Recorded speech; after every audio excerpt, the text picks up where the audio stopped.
Bismillahirrahmanirrahim. Assalamualaikum warahmatullahi wabarakatuh. Perkenalkan, nama saya Ji Superina dengan NIM A1B02286.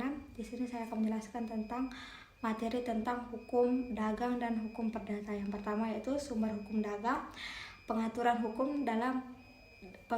hukum dagang di dalam kodifikasi. KUHP Perdata ada 4 buku, yaitu buku pertama orang, ya buku kedua benda, buku ketiga perikatan, yang buku keempat pembuktian dan daluarda. KUHD yang buku pertama yaitu pembuktian, jenis persekutuan, bursa perniagaan, makelar, kasir, komisioner, ekspeditur, pengangkut, nahkoda, surat, dan was. KUHD yang buku kedua yang berisi surat sanggup, cek promes, kwitansi reklam, kepailitan, asuransi atau pertanggungjawaban kapal laut, muatan pengusaha, perjanjian kerja, pengangkutan barang atau orang per orang. Yang kedua itu pengaturan hukum dagang di luar kodifikasi. Undang-undang perseroan terbatas, pasar modal, BUMN, dokumen perusahaan, undang-undang yang terkait hak atas kekayaan intelektual atau HKI,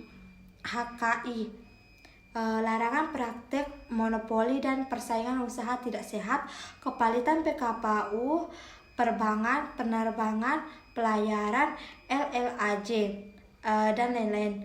Lex generalisir, peraturan pelaksanaan PP.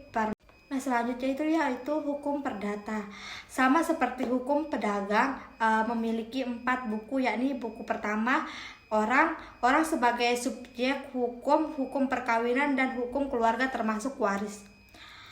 Buku kedua yaitu benda sebagai objek, hal manusia dan juga mengenai hak kebendaan. Benda dalam pengertian yang luas merupakan segala sesuatu yang dapat dihaki atau dimiliki oleh seseorang.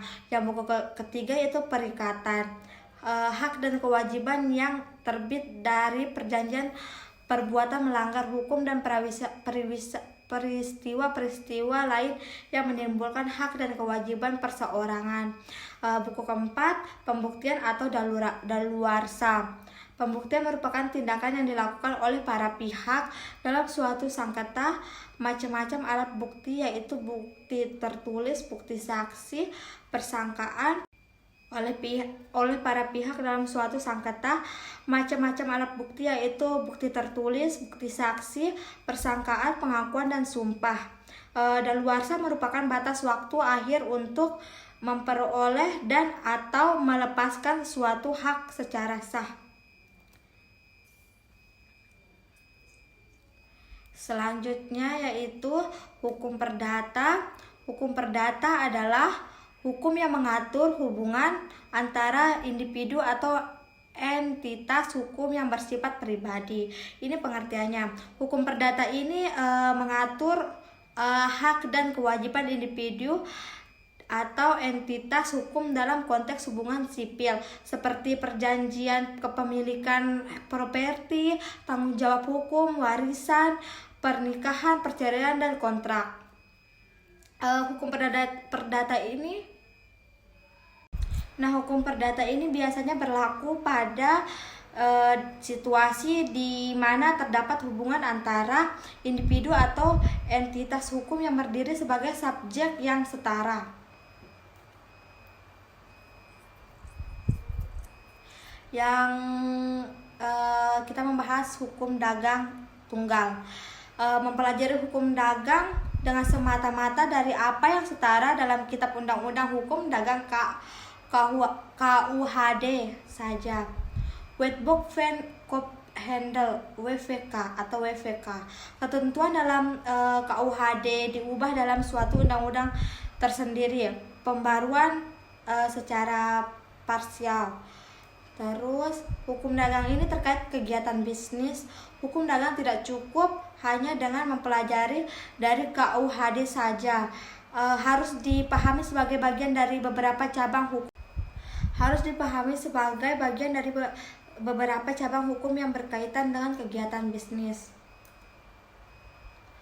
Adapun menurut para ahli, yaitu Profesor Dr. Haji Zainal Asikin SHSU, hukum yang mengatur tingkah laku manusia yang turut melakukan perdagangan untuk memperoleh keuntungan, atau hukum yang mengatur hubungan hukum antara manusia dan badan-badan hukum satu sama lainnya dalam lapangan perdagangan. Yang kedua, CST Council menyamakan hukum dagang dan hukum perusahaan, sehingga hukum perusahaan adalah hukum yang mengatur tingkah laku manusia yang turut melakukan perdagangan dalam usahanya memperoleh keuntungan. Yang selanjutnya, Munir Puadi, kaidah hukum yang mengatur tentang tata cara pelaksanaan. Selanjutnya itu Munir Puadi, kaidah hukum yang mengatur tentang tata cara pelaksanaan urusan kegiatan dagang industri atau keuangan yang dihubungkan dengan produksi dan pertukaran barang atau jasa dengan menempatkan uang dalam resiko tertentu dengan usaha tertentu, dengan topik adalah mendapatkan keuntungan tertentu. Istilah hukum dagang atau hukum perniagaan merupakan istilah yang cukupnya sangat tradisional. Kedua istilah tersebut melingkupi topik-topik yang terdapat dalam KUHD saja. Padahal begitu banyak topik hukum yang bisa tidak diatur dalam KHD, misalnya PT, merger, akuisisi, kontrak bisnis, pasar modal, perkreditan, perbankan, asuransi, hak atas kekayaan intelektual, perpajakan bisnis, perinternasional, hukum ekonomi, mikro, makro, pembangunan, manajemen, akuntansi. Mungkin itu saja yang dapat saya sampaikan. Wabillahi taufiq wal hidayah. Wassalamualaikum warahmatullahi wabarakatuh.